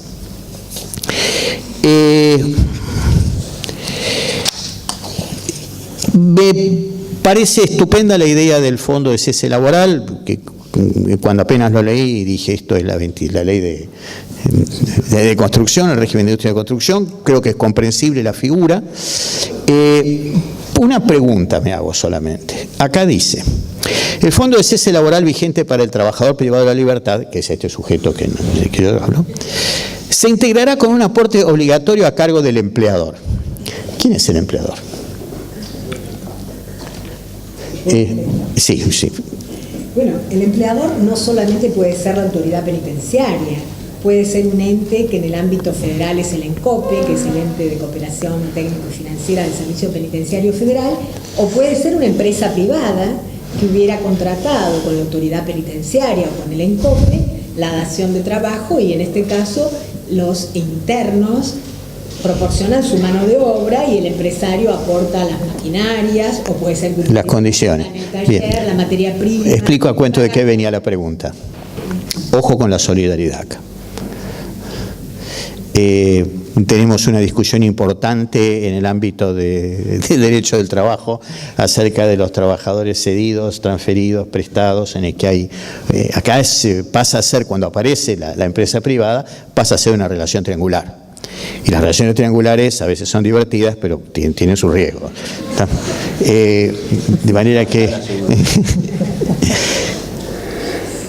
Yo en el trabajo mío aclaro que no hay solidaridad.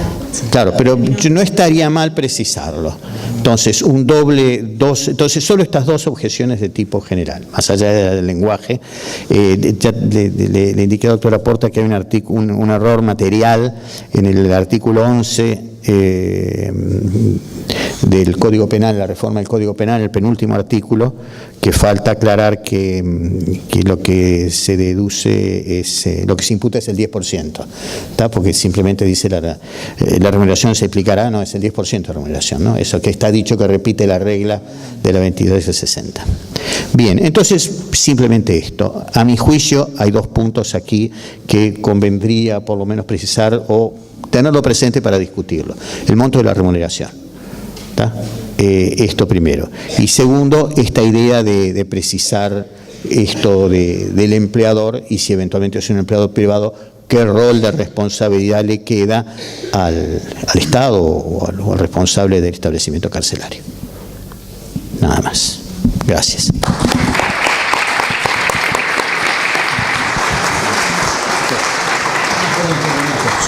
Una última cosa, perdón, porque me quiero sumar, porque ya se lo dije antes y se quise en otra oportunidad, a lo expuesto por el doctor Ruiz en orden a los derechos colectivos. Yo creo que si en un establecimiento carcelario el trabajador trabaja en la carpintería, se aplica el convenio de carpintería. Si se trabaja en actividad metalúrgica, se aplica el convenio metalúrgico. Y ahí es donde no aparece, y la representación sindical será la del sindicato. Habrá que encontrar el mecanismo pero no me parece que esto suponga un colectivo que tenga un interés colectivo diferenciado que justifique la existencia de una entidad sindical. Vuelvo a esto. No tiene sentido pensar en el sindicato de los estudiantes que trabajan. El centro de estudiantes se ocupará de los derechos como estudiantes y si son trabajadores que estudian, pues su sindicato se ocupará. Pero no me parece que haya un colectivo con un interés profesional diferenciado que justifique la existencia del sindicato, más allá de que estén intentando formar y todo esto no quita la discusión. Pero después de la reunión que tuvimos hace algunas semanas, me quedé pensando en este tema, volví a pensarlo y hoy tengo la convicción de que no entra en la lógica del sindicato. Y de hecho no es casual que nunca se haya hablado de este tema, nadie lo haya planteado nunca en el ámbito del OIT. Ahora sí, perdón por la...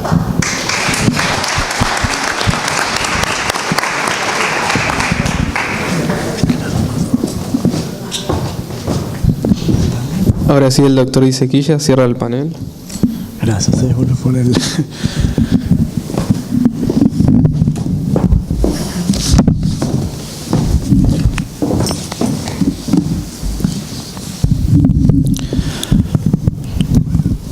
Bueno, ¿qué tal? Buenas noches. Yo inicialmente quiero agradecer nuevamente a los organizadores de este evento. Es la segunda vez que a mí personalmente y en representación de la organización sindical que yo represento, el SUTPLA, el Sindicato Único de Trabajadores Privados de la Libertad Ambulatoria, nos convocan. Les agradecemos la invitación. Agradecer a quienes integran este distinguido panel. Nosotros inicialmente, cabe aclarar que cuando yo hablo a título personal y también como representante de esta organización sindical, nosotros estamos de acuerdo con lo señalado por el doctor Ruiz, obviamente por la iniciativa del Centro de Estudio de Ejecución Penal y de la doctora Porta, y bueno, el doctor Ackerman ha estado de acuerdo también en que corresponde una reforma, ¿sí?, a las normas que regulan el trabajo de las personas privadas de la libertad ambulatoria. Tal vez diferimos respecto de las razones por las cuales esta reforma urge. Inicialmente me parece que corresponde que me refiera a lo que es la reforma elaborada y propuesta por el Centro de Estudio de Ejecución Penal, y en ese sentido creo que corresponde destacar que estamos personalmente, y el SUTPLA también, absolutamente de acuerdo con la totalidad de las reformas que se proponen. Realmente está el proyecto muy bien elaborado, muy bien trabajado. Es evidente que se ha trabajado a partir del conocimiento de cómo funcionan las cosas en el ámbito carcelario y con una sensibilidad respecto de el sentir, el pesar y la necesidad de la persona privada de la libertad absoluta. Realmente, sinceramente, el proyecto nosotros lo compartimos y me parece que está muy bien desarrollado. Nosotros, desde el Sindicato Único de Trabajadores Privados de la Libertad Ambulatoria, hemos desarrollado un proyecto de ley propio, autónomo, que comparte estos principios y estas propuestas de reforma, a lo mejor con una pequeña divergencia respecto del cómo y no del qué. No del objetivo perseguido, sino de la modalidad en que convendría adoptar a los fines de proteger, en definitiva, los derechos de los internos que trabajan. Está claro que respecto del proyecto de reforma que se viene analizando en este panel, es claro, digamos, que respecto de lo que es los regímenes de capacitación laboral y de condiciones de seguridad en el trabajo, la Autoridad Administrativa de Aplicación, el Ministerio de Trabajo, debería intervenir activamente en esto, cosa que no sucede en la actualidad ni ha sucedido en el pasado. Estamos de acuerdo en que los trabajadores privados de libertad, por supuesto, deben percibir cuando menos, como bien señalaba el doctor Ackerman, cuando menos un salario mínimo de convenio, si es que corresponde la aplicación de un convenio colectivo de acuerdo a la prestación laboral, o en el peor de los casos, cuando menos el salario mínimo vital y móvil. Esto no es una salvedad menor, por cuanto la Ley de Ejecución Penal actualmente sostiene que en los casos en los cuales el beneficiario de los servicios del trabajador sea el Estado, este salario va a ser equivalente a 3/4 del salario mínimo. Si usted consideraba que el salario convencional es insuficiente, ni hablemos de 3/4 del salario mínimo.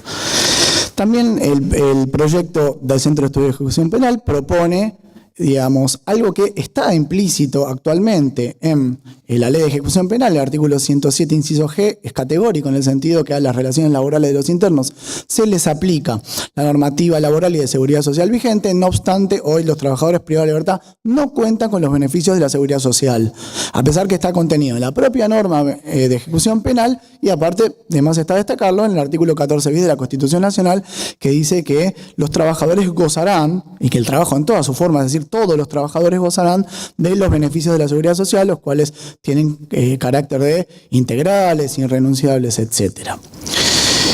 También compartimos y nos parece muy positivo que el proyecto establezca lisa y llanamente la supresión del denominado fondo de reserva. El proyecto no hace referencia a, digamos, ustedes, bueno, saben, y si no lo reseñamos, que la remuneración de los trabajadores privados de la libertad, en principio, padecen ciertas restricciones, en principio las restricciones inherentes a la seguridad social, que hoy por hoy a los trabajadores privados de libertad solo se les está descontando. El aporte relacionado con el sistema de jubilaciones y la ley 19.332 del PAMI, nada más. Bueno, descontadas estos aportes a la seguridad social, la norma, el artículo 121, establecía que, por un lado, se le iba a descontar hasta el 10% para reparar los daños y perjuicios provenientes del ilícito, el 35% proveniente de la prestación alimentaria, el 25% que el propio interno iba a tener que aportar a la propia manutención dentro del establecimiento penitenciario. Y finalmente, si era un trabajador condenado, se le iba a retener el 70% del remanente a los fines de la constitución de fondo de reserva que le iba a ser entregado al momento de la recuperación de la libertad ambulatoria. Vemos que el recorte salarial era enorme. El proyecto mantiene este porcentaje, el 10% para la reparación del ilícito. Acá hay que analizar que a veces no siempre, digamos, la reparación del daño va acompañada de la sentencia condenatoria. A veces también, la víctima opta por una obtención de la reparación del daño en el marco de una acción civil autónoma y, en principio, el salario gozaría de las condiciones de inembargabilidad del decreto 484 del año 87. Por eso es interesante establecer que este 10% se mantenga. En ese sentido, el sindicato lo comparte. Con respecto al 25% establecido para la manutención del propio interno, bueno, este porcentaje ha sido declarado inconstitucional. Este inciso del artículo 121 de la Ley de Ejecución Penal ha sido declarado inconstitucional en el año 2011 por la Corte Suprema en el fallo Méndez. Realmente me parece que no resistía a ningún análisis de constitucionalidad que sea el propio interno quien tenga que solventar su propia privación de la libertad. Con respecto al 35% correspondiente a la prestación alimentaria, en el proyecto, se suprime. La realidad es que en principio el salario no es inembargable y es totalmente embargable respecto a la prestación alimentaria. Y acá se establece un porcentaje que es el 35%, que en principio podría parecer razonable o no, según el caso, según las necesidades del alimentado y del alimentante. Me parece fantástica la supresión del fondo de reserva. Imponerle al trabajador privado de libertad un ahorro forzoso del 70% de su salario es absolutamente excesivo. Tengan en cuenta que respecto de los trabajadores procesados, este porcentaje se reduce al 20%, que en principio parecería razonable, al 20% que parecería razonable.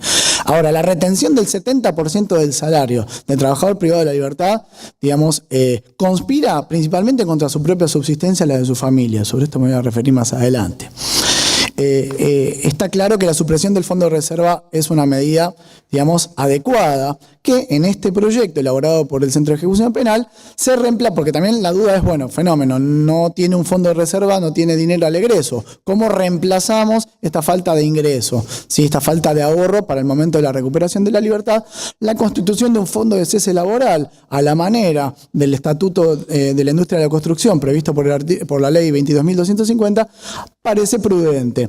Nosotros desde el sindicato hemos planteado una alternativa, pero no es una más. digamos, es la que a nosotros nos pareció más adecuada, pero en principio garantizarle al trabajador privado de la libertad un dinero que no implique la retención de su salario al momento de su egreso, me parece que ese es el objetivo perseguido y nosotros lo compartimos. Ahora señalaré cuál es la propuesta que nosotros tenemos, que insisto, no es ni mejor ni peor, sencillamente es distinta.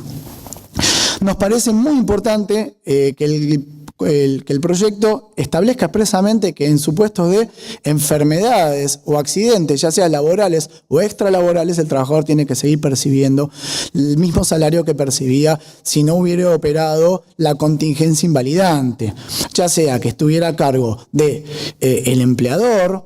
Ahora vamos a ver quién es el empleador. Desde el punto de vista de la postura del sindicato, el empleador debería ser indelegablemente la administración penitenciaria, y vamos a explicar por qué. Pero en principio, ya sea que o a través de una prestación del empleador o a través de una prestación de la asegurada de riesgos de trabajo, en los términos del artículo 13 de la ley 24.557, ¿sí?, correspondería que trabajador que se accidenta, trabajador que se enferma, ya sea de naturaleza laboral o de naturaleza extralaboral, debería seguir percibiendo su remuneración. La realidad es que en el ámbito penitenciario, por lo menos en el ámbito del Servicio Penitenciario Federal, trabajador que no trabaja es trabajador que no cobra. Te van a decir, pero bueno, esto viola la ley. Bueno, pero hay una resolución interna del ente cooperador penitenciario, el ENCOPE, que se arroga las facultades de empleador, cuando eso, digamos, resulta absolutamente contrario a derecho.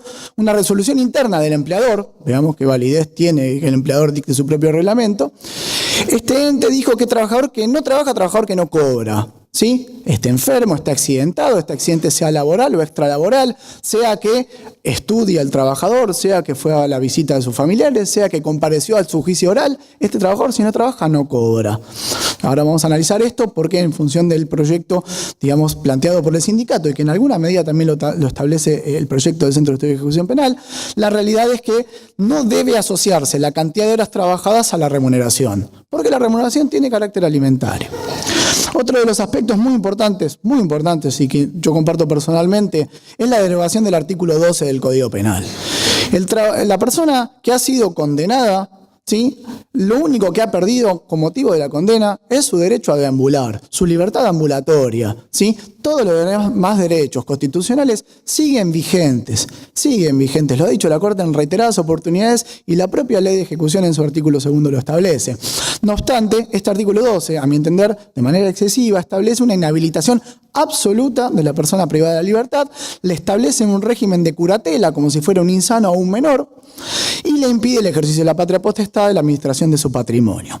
Ahora es bastante peculiar la situación. Puede trabajar, de hecho, de acuerdo a la ley, está obligado a trabajar, pero no puede administrar su salario, no puede administrar sus bienes, no puede enajenar sus bienes. Es capaz para lo que conviene. Si se analiza el origen de este instituto, en principio hay una actitud tutelar por parte del Estado. Claro, está encerrado, ¿sí? Entonces, ¿cómo va a administrar sus bienes registrales si el tipo está encerrado y no se puede defender? Bueno, tutelarmente es interesante la propuesta, pero en definitiva, digamos, lo que se está haciendo es subestimando y menospreciando a la persona condenada, así que en definitiva ha perdido un solo derecho constitucional, que es la libertad de deambular, y ningún otro. Finalmente, el proyecto también establece la competencia de la Justicia Nacional o Provincial del Trabajo respecto de cualquier conflicto que se suscite en el ámbito de la relación laboral. Esto, digamos, el sindicato lo comparte. Nosotros planteamos una pequeña divergencia en ese sentido porque para la persona privada de libertad es mucho más fácil acceder al juez penal que dispuso su privación de la libertad o al juez de ejecución que dispone y regula o controla su privación de la libertad, que a un juez laboral que en ciertas jurisdicciones no es tan fácil acceder. Habiendo aclarado, digamos, que el proyecto realmente es muy interesante, insisto, obedece a un conocimiento profundo, in situ, un trabajo de campo importante que han hecho, digamos, aquellos colegas que lo han elaborado. Nosotros como sindicato tenemos un proyecto, digamos, distinto, que tiene muchas coincidencias, algunas cosas, digamos, no digamos que es superador, porque parece pedante, pero a lo mejor se excede en función de, bueno, esta, si se quiere, ingenuidad o frescura, o si se quiere hasta también irresponsabilidad de quienes estamos trabajando en el marco del SUTPLA. En principio, nosotros tratamos de ir un poquitito más allá, ¿sí? Si bien el trabajo, y esto lo aceptan las normas mínimas de la ONU para el tratamiento de reclusos y los tratados internacionales en materia de derechos humanos que gozan de jerarquía constitucional en nuestro país, la realidad es que nosotros consideramos que, si bien consideramos que está bien mantener el carácter, como bien dice la doctora Porta, el carácter bifronte del trabajo, le hace como derecho y como obligación, la realidad que imponer el deber al trabajador privado de libertad, a la persona privada de libertad, de trabajar, no tiene nada de malo. Sí tiene un problema, y ahí me parece que entra en colisión con las normas internacionales de la OIT en materia de trabajo forzoso, cuando esta negativa de la persona privada de libertad a trabajar conlleva una pena que lo daña severamente, como puede ser impedir el avance en la progresividad de su tratamiento, lo cual le impediría, digamos, avanzar hacia la libertad, que en definitiva es el anhelo que tiene toda persona privada de este fundamental derecho. En ese sentido, nosotros consideramos que sí debe ser un deber, pero me parece que habría que sustituir la sanción contenida en el artículo 106 en el sentido... 110. Pero tenía el 110. Bueno, la contenida en la ley de ejecución penal, en definitiva, en el sentido que, si bien que el trabajo es una obligación de la persona privada de libertad, que no se la puede coaccionar a trabajar y que su negativa a trabajar va a constituir una falta media e incidirá negativamente en su evaluación de conducta. Esto le impide avanzar en la progresividad de su tratamiento y en algún punto lo aleja de la calle. Entonces decir, mire, esto es una obligación, no lo podemos obligar, pero si usted no lo hace, lo alejamos de la libertad, es una forma de imponerle el trabajo desde algún punto de vista forzoso. En ese sentido nosotros decimos, hay que mantener el carácter de deber y obligación del trabajo, pero hay que suprimir esta sanción. A ustedes me dirán, bueno, entonces, ¿cómo hacemos para que la persona privada de la libertad trabaje? Miren, la realidad es sencilla. Más allá de todos los objetivos del trabajo en contexto de encierro que se plantean las normas internacionales e incluso la ley de ejecución penal, la realidad es que me parece que hay que desenmascarar a esta finalidad resocializadora, reeducativa, ¿sí?, del tratamiento. El tratamiento, digamos, no es tal. La cárcel no resocializa ni reeduca a nadie, no es el objetivo. Si nosotros analizamos en el marco por lo menos del Servicio Penitenciario Federal, quiénes son las personas que están, digamos, que en cabeza de quién están esta obligación de reeducar, es gente que no puede reeducar a nadie. El sistema no está preparado para reeducar a nadie. En realidad, si lo analizamos, lo que estamos estamos ante un castigo, ¿sí? Esa es la realidad. Y esta excusa del tratamiento resocializador es ni más ni menos que una intención de humanizar, de acuerdo a, digamos, el plexo normativo de jerarquía constitucional de los derechos humanos, esta pena. Pero en definitiva, la privación de la libertad de una persona no implica un tratamiento, porque yo el día de mañana puedo tranquilamente delinquir por cualquier circunstancia de mi vida y la verdad... Yo la cultura del trabajo trabajo 14 horas por día, desde los 18 años, tengo estudio posgrado, no sé qué me podrían enseñar en la cárcel, ¿sí? Supongamos que el doctor Ackerman tiene un desliz también, no veo quién pudiera reeducar o resocializar al doctor Ackerman. La realidad es que esto es... Ya te voy a explicar. Ya me voy a explicar. Va a tener un buen abogado. Va a tener un buen abogado. Lo que quiero significar es que, digamos, esta lógica del trabajo y el estudio parte de la premisa que la población carcelaria es pobre, no tiene educación, es marginal y está excluida del sistema. Entonces ahí tenemos que caer en el tema de la selectividad del sistema penal y esto daría lugar para un panel distinto y no me quiero extender. Nosotros desde el sindicato rompemos con esta falacia de la resocialización y de la reeducación de los internos. Consideramos que esta sociedad difícilmente pueda resocializar o reeducar a nadie en función de los valores en los cuales vive, inserta o sobrevive, ¿sí? Y nosotros lo analizamos más desde una lógica pragmática. ¿Por qué la persona privada de la libertad va a trabajar? No por la sanción del artículo 106, que a mi entender convierte en trabajo forzoso esta obligación. Va a trabajar porque necesita el dinero, inevitablemente. Necesita el salario. ¿Por qué necesita el salario? Porque si bien el artículo 58 de la Ley de Ejecución Penal establece que sí, estoy frito. Disculpen la extensión. Si bien el artículo 58 de la Ley de Ejecución Penal establece que la manutención, de la persona privada de libertad. Está claro, de la administración penitenciaria esto no se cumple. Si no fuera por su propia familia, por sus allegados o por la solidaridad intramuros, el trabajador privado, la persona privada de libertad no come, no se viste, no se alimenta, no tiene artículos de limpieza, de higiene personal, etc. La realidad es que necesita trabajar, ¿sí? Ahora, ¿qué le podemos ofrecer? Nosotros proponemos un estímulo laboral equivalente al estímulo educativo establecido en el artículo 140 de la Ley de Ejecución. Bueno, trabajar, ¿por qué? Porque necesitas el dinero, pero aparte porque te acercás a la libertad. Nosotros planteamos un estímulo en el avance de la fase del tratamiento de 2 meses por cada año trabajado. Puede parecer excesivo, puede parecer mínimo, no sé, eso habrá que debatirlo. En definitiva, no tenemos muy en claro la cuantía de este estímulo. ¿Sí? Otra propuesta que nosotros hacemos es plantear, que la norma lo debe decir porque hay una gran discusión en este sentido, ¿cuándo nace la relación laboral? La relación laboral nace, a nuestro entender, desde el momento en que una persona ingresa a un establecimiento penitenciario. ¿Por qué? Porque desde ese momento la administración penitenciaria está obligada a darle trabajo. Estaríamos ante lo que se denomina una relación laboral sin contrato de trabajo, ¿sí? En los términos de la Ley de Contrato de Trabajo, este planteo, ¿sí? Es muy importante porque en definitiva sucede que muchos trabajadores, muchas personas privadas de libertad ingresan a la cárcel y desde que ingresan piden trabajo y no se lo dan, ¿sí? Parecería que la relación laboral nace desde que el empleador, la administración penitenciaria, le da efectivamente trabajo. La realidad es que esto no sucede así, ¿sí? La relación laboral nace con el ingreso de una persona a un establecimiento penitenciario y así la ley lo debería establecer expresamente, ¿sí? La realidad también es que, si bien el artículo 107, inciso G, establece que las relaciones laborales de los internos, en las relaciones laborales deben respetarse las normas laborales y de seguridad social, ¿sí? Esto es la normativa laboral y de seguridad social para trabajadores que se desarrollan en el ámbito libre. Esto lo ha ratificado la Sala Novena de la Cámara la Cámara Nacional de Apelaciones del Trabajo, lo ha ratificado la Sala Tercera del Tribunal de Casación Penal de la Provincia de Buenos Aires y lo ha ratificado también la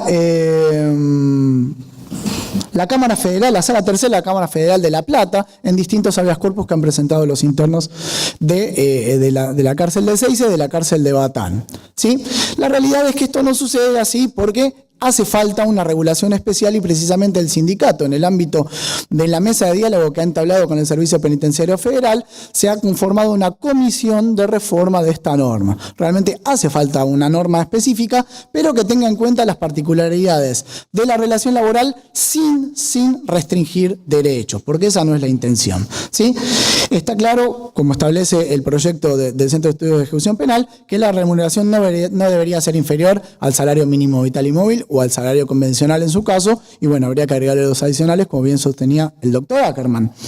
Otra propuesta que se plantea es que todo el tiempo que la persona privada de libertad dedique a aspectos diferentes del trabajo, aspectos del tratamiento, entre comillas tratamiento, diferente del trabajo, sea computable a los fines laborales, porque hoy la persona privada de libertad se encuentra en la disyuntiva de elegir trabajo o estudio, porque si trabajo y si, por ejemplo, si se estudia en el ámbito del Centro Universitario de Devoto, el estudio le requiere 10 horas diarias de estudio, ¿sí? No pueden trabajar. Entonces la administración penitenciaria le plantea, o estudias o trabajas, ¿sí? Entonces, en ese aspecto nosotros proponemos que toda actividad inherente a otros aspectos del tratamiento sea considerado tiempo trabajado a los efectos salariales convencionales y del cumplimiento del objetivo laboral del tratamiento. También nosotros lo que planteamos es que la administración penitenciaria, el Estado nacional o provincial, no pueda delegar en sujetos privados o mixtos el carácter de empleador. Porque la experiencia del ENCOPE, que es una experiencia nefasta, nosotros la consideramos absolutamente ilícita. Consideramos que el ENCOPE es un ente ilícitamente interpuesto entre el trabajador y el empleador, que es la administración penitenciaria, que no tiene ninguna otra función más que administrar, con una absoluta carencia y una llamativa ausencia de control, los fondos que el Ministerio de Economía baja a los fines del aspecto laboral del tratamiento, se arrogue la facultad de empleador. ¿Qué hace el ENCOPE hoy? Nada más que entregar recibos de haberes y administrar el dinero, ¿sí? Me parece que es indelegable el carácter de empleador por parte de la administración penitenciaria y me parece que no sería conveniente que caigamos en las experiencias anglosajonas, Nueva Zelanda, Canadá, Australia, Estados Unidos, de la privatización del servicio penitenciario por las especiales características que reviste la realidad laboral y penal y penitenciaria en la Argentina. De esto ustedes saben mucho más que yo. En otro aspecto me parece que hay un problema muy grande. Los salarios se pagan hasta con 2 meses de retraso. El salario debería ser abonado dentro del 4º día hábil, como establece la normativa laboral, y aparte debería ser depositado en una cuenta sueldo a nombre del trabajador y a nombre de quien éste determine, una cuenta sueldo gratuita para el trabajador. ¿Sí? ¿Por qué? Porque de esta manera se transparenta la disposición de los recursos y de los salarios. No puede haber corrupción, no puede haber desvío de fondos si nos manejamos a través de de cuentas sueldas en las cuales, de cuentas sueldos en las cuales, el empleador o el ENCOPE, este ente ilícitamente interpuesto, dispone del salario de los trabajadores. Para ir cerrando, me parece que es muy importante, que una norma, y en este caso la reforma que nosotros proponemos debería contenerlo, garantice el derecho irrestrictamente, garantice el derecho humano fundamental a la libertad sindical. ¿Por qué? Porque la persona que entra a una prisión, el único derecho que pierde es el de deambular. La libertad sindical es un derecho humano fundamental que no puede ser restringido.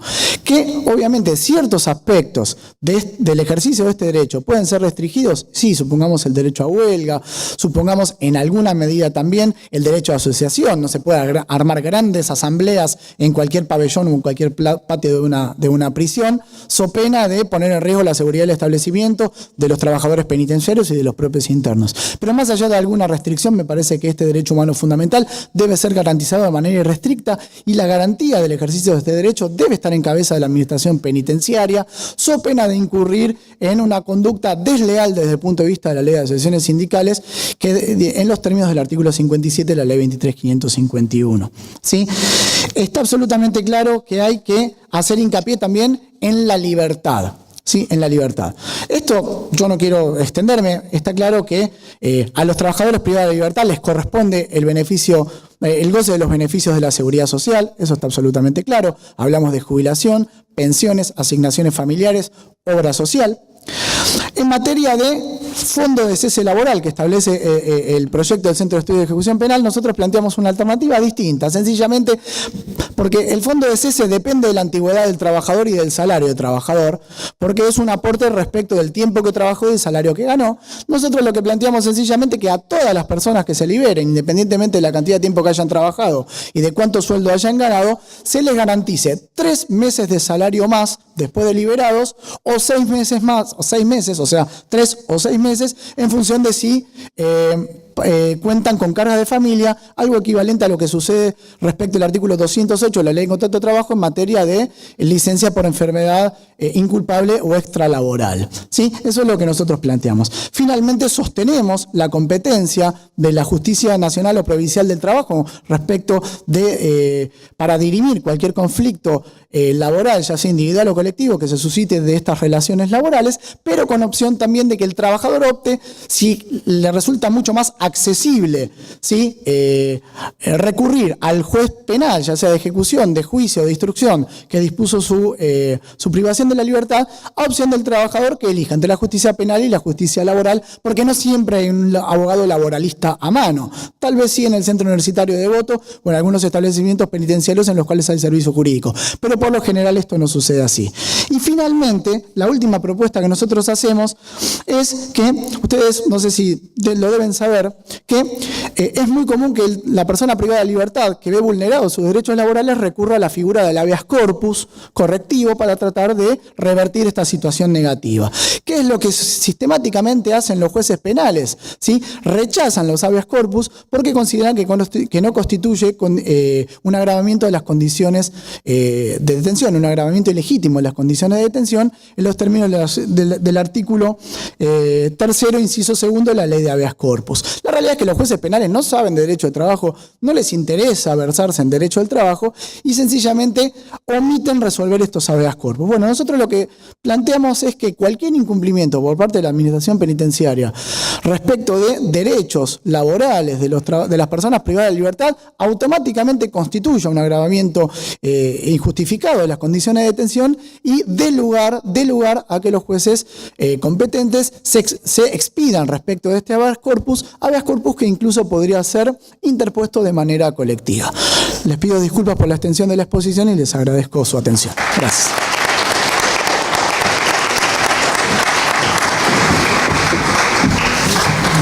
Perdón, disculpa. Bueno, lamentablemente estamos sin tiempo, por lo cual no abrimos a preguntas, pero mañana a partir de las 10 en el aula 6 se va a llevar a cabo una comisión de trabajo en donde va a estar también el doctor Marcelo Muñiz, por lo cual los invitamos para seguir tratando el tema en dicha comisión. Muchas gracias.